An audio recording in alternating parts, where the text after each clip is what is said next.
নমস্কার, সুস্বাগতম আপনাদেরকে প্রাচীন টোটকা চ্যানেলে।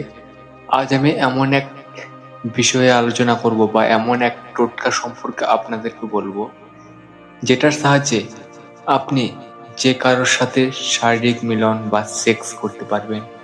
এর জন্য সামান্য একটি টোটকা প্রয়োগ করতে হবে, আর এটি করতে হবে একটি খাবারের উপর, এবং সেই খাবারটিকে তাকে খাওয়ালে সে আপনার সাথে সেক্স করার জন্য উঠে পড়ে লাগবে। আপনাকে কিছুই করতে হবে না, শুধু এই খাবারটি তাকে খাওয়ালেই হবে।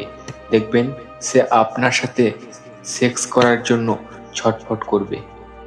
তো চলুন বেশি কথা না বাড়িয়ে শুনে নিন কিভাবে সম্ভব এটা করার জন্য আপনাদেরকে একটি যে কোনো খাবারের জিনিস সামনে রাখতে হবে এবং মঙ্গলবার রাত্রি 10:30টার সময় এটিকে প্রয়োগ করতে হবে। তো হতে পারে সেটি কোনো চকলেট, হতে পারে কোনো বিস্কুট বা যে কোনো কিছু খাবার যেটা আপনি ওকে খাওয়াতে সক্ষম হবেন, সেরকম একটি খাবার আপনার সামনে রাখবেন এবং সিদ্ধাসনে বসবেন। সিদ্ধাসনে বসার পর তারপর একটি মন্ত্র 108 বার সেই খাবারটির উপর আপনার বৃদ্ধাঙ্গুলি রাখার পর মন্ত্রটি জপ করবেন 108 বার। তো চলুন, মন্ত্রটি হলো শারীরিক মিলনম গচ্ছতি প্রণয়ে প্রণতি অমক। বুঝতে পেরেছেন? এখানে অমকের জায়গায় যাকে আপনি মিলন করতে চান বা যার সাথে মিলন করতে চান বা সেক্স করতে চান তার নামটি বসাবেন এবং 108 বার উচ্চারণ করবেন।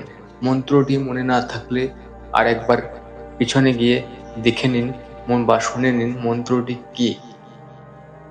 এরপর আপনি 108 বার করার পর সেটিকে রেখে দেবেন এবং তার পরের দিন অর্থাৎ 24 ঘন্টার মধ্যে তাকে সেই খাবারটি খাওয়ালেই হবে।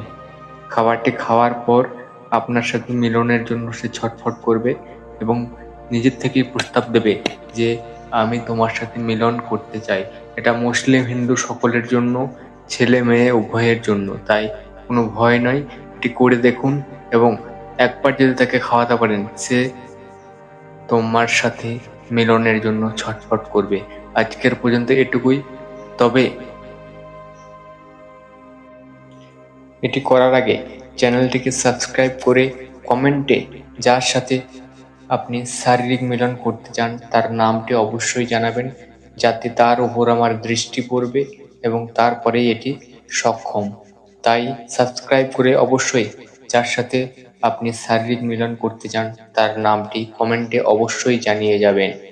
ধন্যবাদ। সুস্থ থাকুন, ভালো থাকুন, আনন্দে জীবন কাটান। সুখী জীবন কাটানোর জন্য আমি আছি, চিন্তা নেই। এর থেকে আরো সহজ সহজ টোটকা আপনাদের সামনে উপস্থাপন করব। জয় গুরু।